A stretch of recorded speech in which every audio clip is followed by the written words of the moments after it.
Accused villagers declared guilty too quickly, then shackled, then sold, declared, disappeared by the oracle.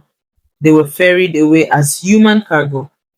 The oracle became feared, not only for what it revealed, but for what it concealed.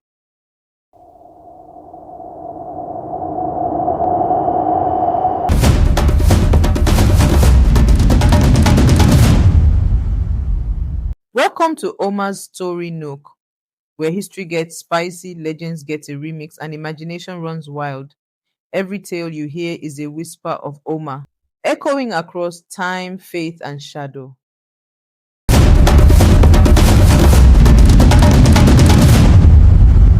Long before flags and national anthems, before courtrooms carved in marble or colonial laws inked in foreign tongues, justice had another name, Ibini Ukpabi, the long juju of Arochukwu. In a time when words held weight and spirits walked beside kings, this oracle was both feared and revered. It didn't speak in sentences, it spoke in echoes, in riddles, in finality. In southeastern Nigeria, carved into the earth's belly, stood a temple so sacred that even royalty bowed low. People crossed rivers, climbed hills, fasted for days just to stand before its judgment. This is not just a myth passed down in whispered tales.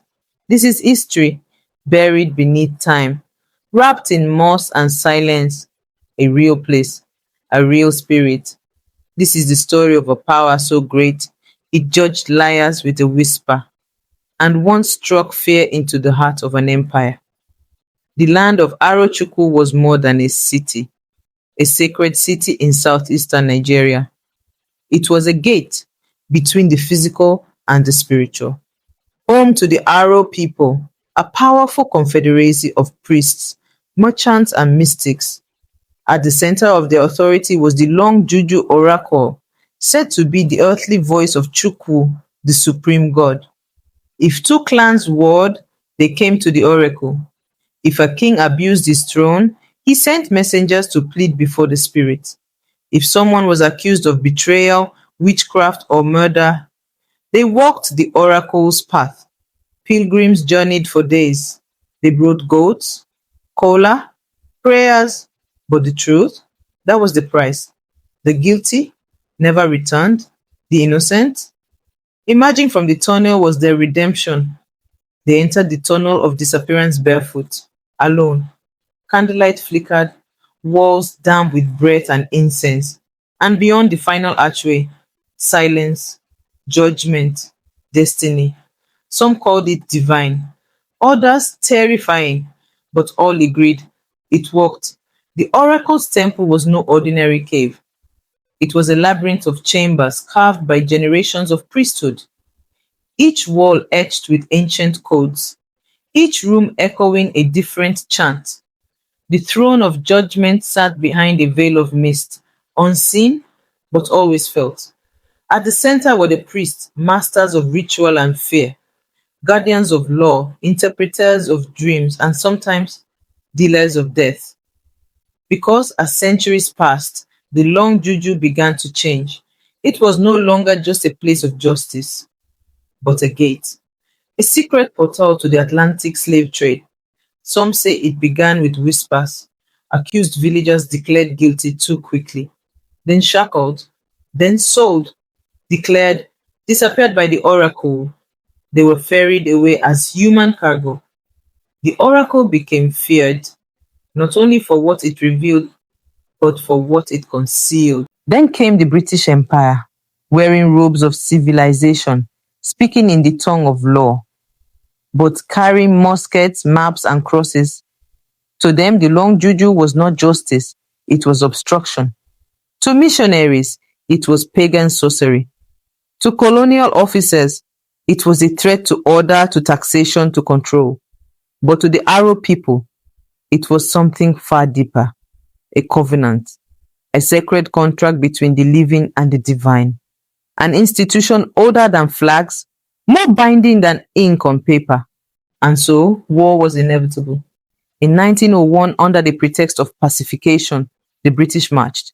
They brought soldiers trained in Indian campaigns, Maxim guns, explosives, and a mission. Destroy the oracle, break the spirit, rewire the soul of the land. They came like a storm. Arochukwu burned. Shrines were torched. Drums were silenced. Sacred groves, once thick with history and prophecy, were felled for firewood.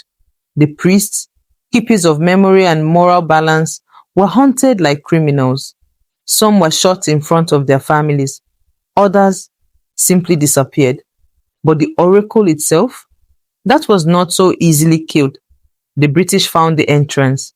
They collapsed the tunnels, sealed chambers with dynamite, declared it demystified. But what they didn't realize was this: not everything dies when buried, because even in the silence that followed, villagers whispered of a hum beneath the ground, of dreams filled with drums, of birds flying in strange patterns above the ruins. Some claimed they heard their ancestors walking through the broken cave, calling names no one had spoken in years. Some said the soil near the old oracle grew warm at night.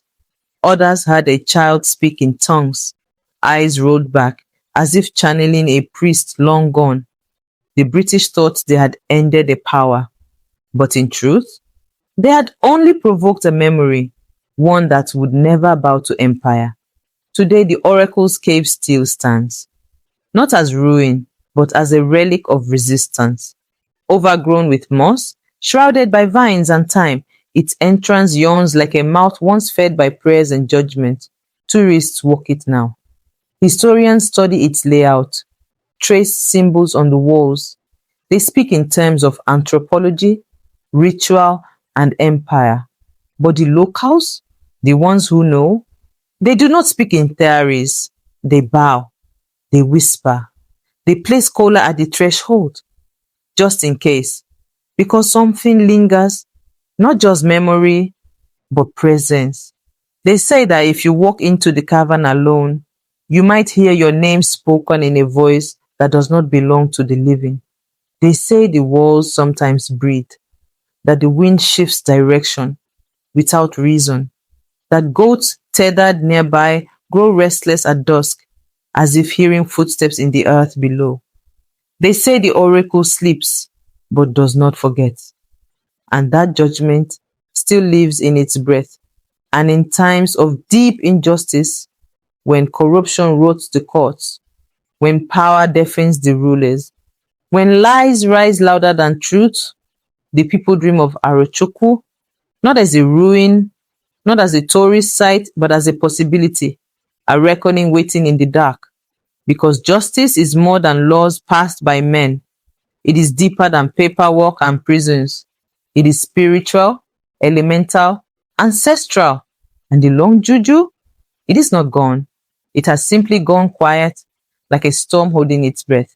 And maybe, just maybe, it waits for us to remember how to listen. Until the next whisper of Oma, stay listening.